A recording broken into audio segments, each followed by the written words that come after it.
Good morning, class. Today I will be taking up your LLB second year subject International. अंतरराष्ट्रीय विधि में आज जो topic discuss करेंगे वो है अंतरराष्ट्रीय विधि की परिभाषा।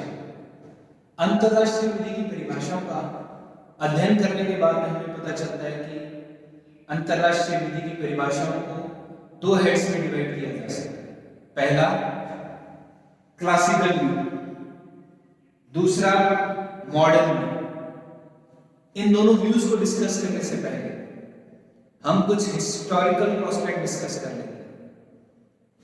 According to European scholars, internet जो मॉडर्न इंटरनेशनल लॉ है, it is a product of European culture. जैसा कि प्रोफेसर ओपनहाइम ने कहा है कि international law is a product of Christian civilization and it grew mainly in Middle Ages। मगर इस बात का काफी क्रिटिसिज्म हुआ है क्योंकि अंतरराष्ट्रीय विधि में कुछ ऐसे प्रिंसिपल्स भी थे जो कि एंशिएंट सिविलाइजेशन में ही डेवलप हो चुके थे। जैसे कि रामायण और महाभारत में हम जो कंसेप्ट देखते हैं डिप्लोमेटिक एजेंट का, मगर इस बात से नकारा नहीं जा सकता कि अंतरराष्ट्रीय विधि शब्द पहली बार यूरोप में ही यूज हुआ था। ये word British scholar Jeremy Bentham द्वारा 1780 में यूज हुआ। अब हम कुछ डेफिनेशंस को देखते हैं। वैसे तो काफी डेफिनेशंस है, फिर भी मैंने क्लासिकल व्यू में दो डेफिनेशंस लिए, मॉडर्न व्यू में दो डेफिनेशंस लिए। ये दोनों डेफिनेशंस आपको ओवरऑल डेफिनेशंस का क्रक्स देंगे। सबसे पहले ओपनहाइम की डेफिनेशन जो उन्होंने 1905 में दी थी, उसमें वो क्या कहते हैं? International law is the name for the body of customary and conventional rules which are considered legally binding on civilised states in their intercourse with each other. इस डेफिनेशन का काफी क्रिटिसिज्म हुआ।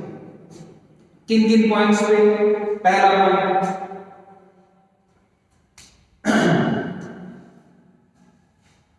Civilised states.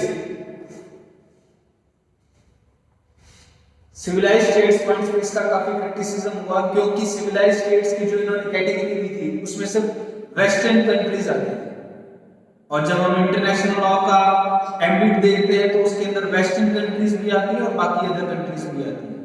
दूसरा, इसने सिर्फ states को इसके अंदर, इन्होंने अपनी डेफिनेशन के इंटरनेशनल लॉ की डेफिनेशन के अंदर सिर्फ स्टेट्स को इंक्लूड किया, जबकि इंटरनेशनल ऑर्गेनाइजेशंस और इंडिविजुअल्स भी के ऊपर भी इंटरनेशनल लॉ अप्लाई होता है।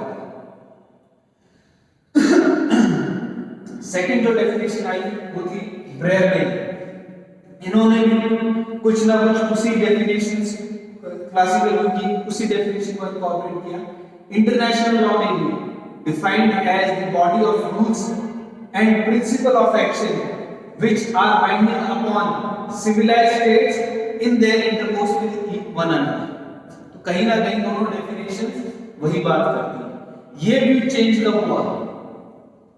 ये व्यू चेंज हुआ आफ्टर सेकेंड वर्ल्ड वॉर या मेनली 20th सेंचुरी में, जब जो इंटरनेशनल लॉ के अंडर इंटरनेशनल ऑर्गेनाइजेशंस भी आए और इंटरनेशनल लॉ ने कुछ राइट्स और ड्यूटीज दी, कुछ राइट्स कंफर की इंडिविजुअल्स पे और कुछ ड्यूटीज इंपोज की इंडिविजुअल्स पे।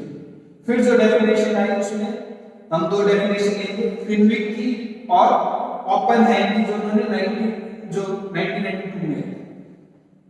फिनविक क्या कहते हैं? International law may be defined in broad terms as a body of general principles and specific rules. Body of general principles and specific rules which are binding upon the members of international community in their mutual relations. फिर आती है ओपनहाइम की definition जो 1992 में है।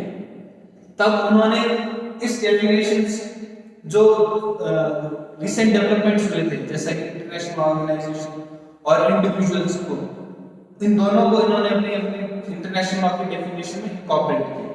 तो इस definition को पढ़ते हैं। International law is a body of rules which are legally binding on the states in their intercourse with each other. These rules are primarily those which governs the state, but states are not only the subject of international law.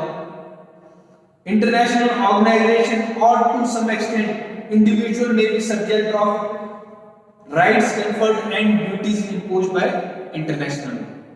तो दोनों view का जब हम crux देखते हैं तो classical view में जो rights and duty, classical view का क्रक्स है कि international law confers rights and duties on states, और मॉडर्न व्यू का क्रक्स है कि इंटरनेशनल लॉ इवॉल्व हो रहा है और धीरे धीरे क्या पता इसका इम्पैक्ट और हो सकता है। Thank you.